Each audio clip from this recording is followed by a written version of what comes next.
Hello viewers of my largely not Porsche-centric YouTube channel.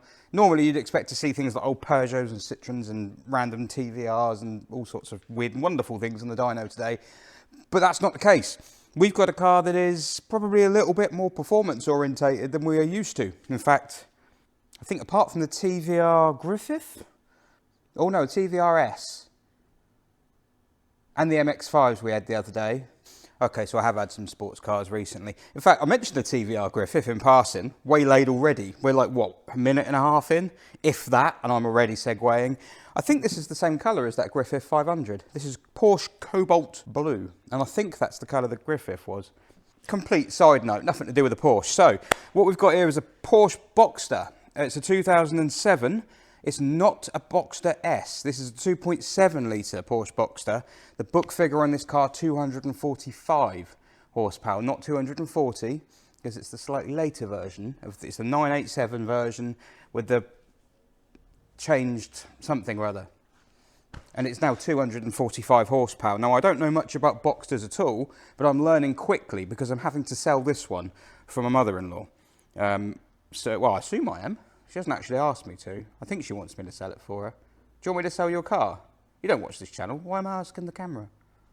Basically, this is a standard factory spec BOXSTER 2.7. So it has a 5-speed manual gearbox.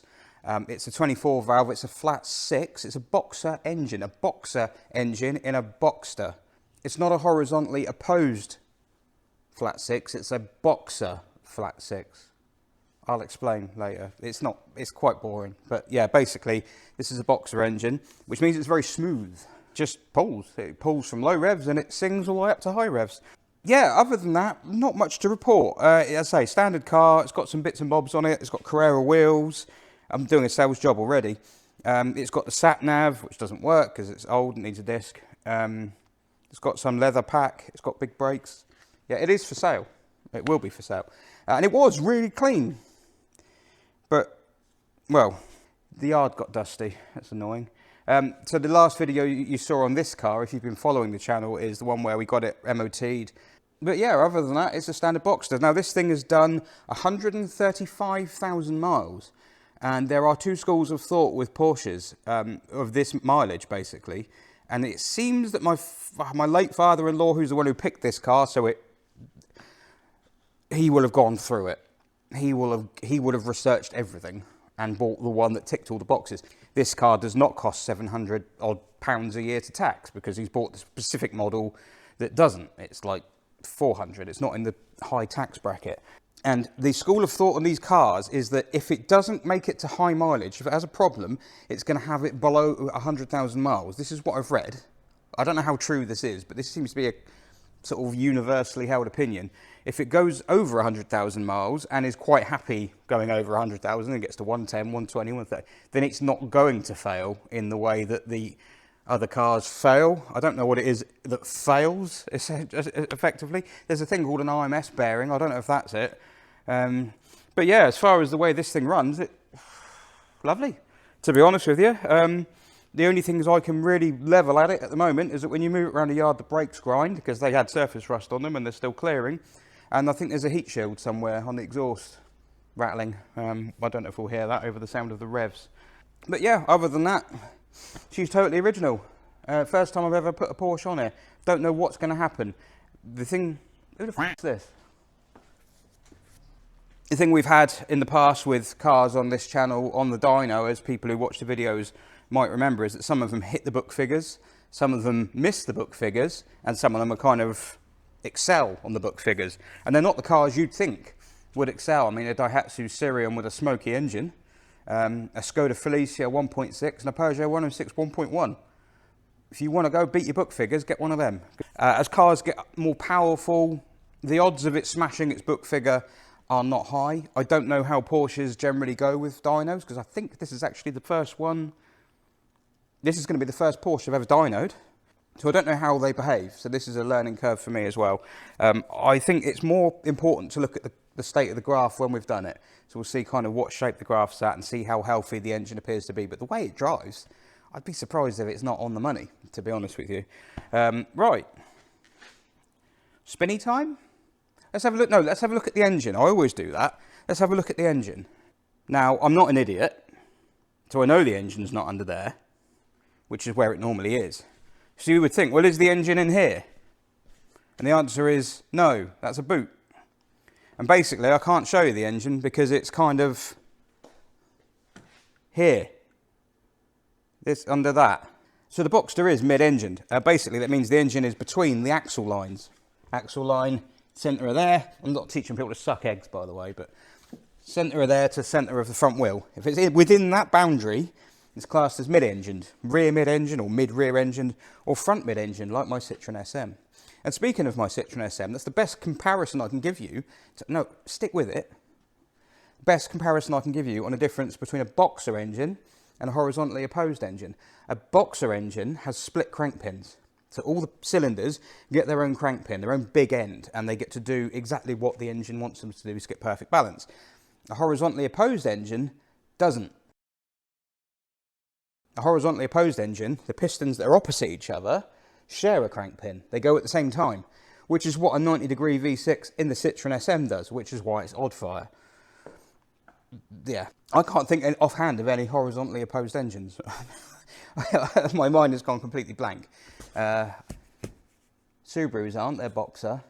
Alpha's BOXSTER, isn't it? The Alpha Sud. Probably aeroplanes or something like that. So basically, yeah, this is a BOXSTER, which means it's got three pistons, pointing that way, and 3 on the other side, pointing that way. And it's all low down. The top of the engine's about here, and it's sort of in there. So for weight distribution, it's brilliant. For noise, it's pretty good as well. And then the gearbox sits behind the engine. This is the thing, a lot of people call these cars Beetles. They laugh and they joke, and they go, oh, it's just a Beetle. Well, the joke's on you, because a BOXSTER isn't. The whole point of calling a 911 a Beetle is because it's rear engined. The engine is behind this axle line. It's here, and the gearbox goes in front, like a Beetle. A BOXSTER, it doesn't. It's mid-engined. So it's nothing like a Beetle. The only thing it's got in common is it's got a flat engine, and it's German. That's it. Right, so all that out of the way. Spinny noise time. Right, okay, so the BOXSTER's on there. 245 horsepower is the book figure. The exact stats, the revs, the torque, everything like that, I shall put on the screen here so you can see them. Isn't that clever? Have a little guess. What do you think? 135,000 miles. Bear in mind, I know nothing about Porsches. I don't know anything about this. I don't know how this is going to do. This could do 220 now, and I could go, oh, right, is that good or bad? Or similarly, it could do 260, and everyone will go, well, yeah, they always do more than they're supposed to. I don't know. So let's find out. 245 standard, noise.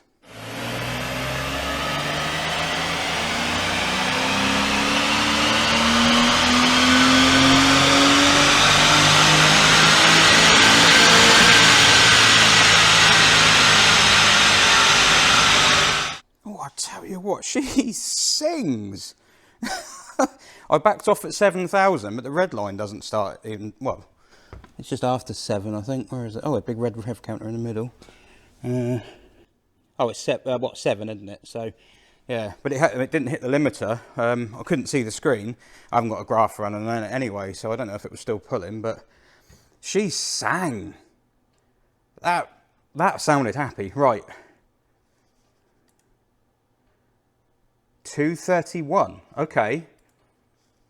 So like I say, I don't know if that's, well, I did cut off early, admittedly. So I don't know if that's good or bad. I don't know if that's good or bad.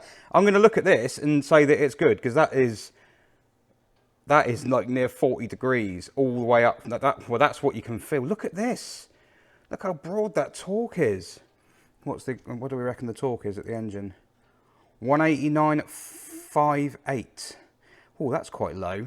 I've no idea what the book figure is. I'm going to have to go and have a look. Hang on. Okay, so I've just had a look. So the book figure is about 201, I think. Anywhere between 4,500 and 6,000. So it should be quite broad, and it is. So, yeah, that's not bad. I think it's probably got a bit more to give. But I'm happy with that. Not bad. 204 at the wheels. I'm not worried about the number, because I think that's the thing I really wanted. I wanted a nice graph.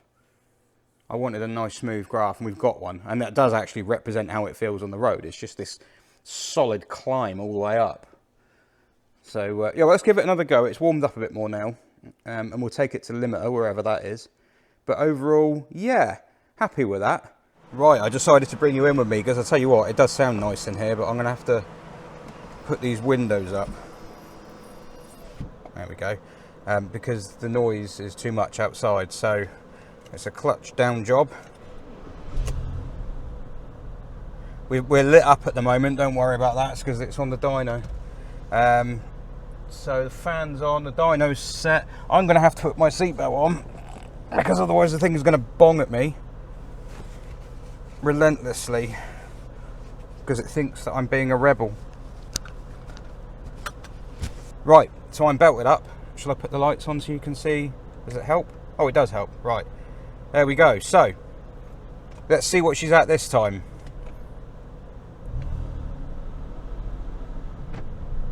Oh, it's locked me in. It's not flickering, by the way. That's the refresh rate on the camera.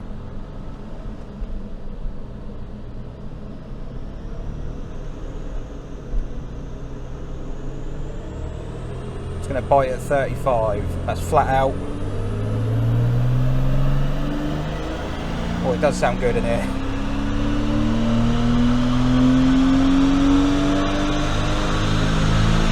Go on. 7.2 the limiter.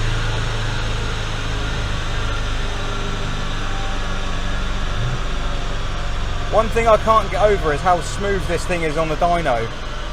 Like those rear wheels at one point were spinning at like 125. Oh, I'm just feeling something now. Those tyres aren't even new. Now it's totally smooth. I can't even feel that we're moving, or that the wheels are moving. That does not happen often. Oh, I quite like this.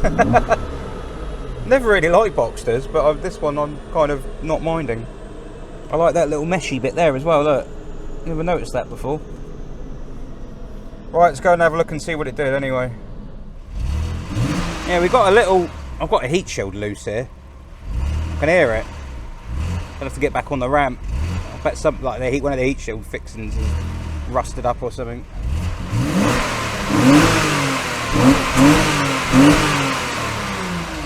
I'll tell you what, I'm kind of... Yeah, no, I can't afford it. Shut up. Shut up. Oh, it's the lights. Fair do. Okay, that's my fault. Right. I'm going to reckon 230... 230... Nah. I don't think it jumped much. I think it's going to be consistent and German, so I reckon 232. 231 again. Wow, that is consistent. 206 at the wheel, 190 pound-foot. It's bang on again, so... Well, that's good. I mean, yeah, no, that is good. The fact it's consistent, and again, it's a nice solid line. We've got a bit of a step here. That is probably just a bum fart, which is a technical term. You do often see them flat off at the top there. That's not abnormal. On more modern engines, they do that. They don't keep them going. They I mean, if it kept going, would it be at the 2? No, it'd be way higher, wouldn't it? Just thinking, has it died off? 215. No, that trajectory there would take it way higher, like 270 or something. So no, that's not the one. Yeah, I think this is probably where it's meant to be.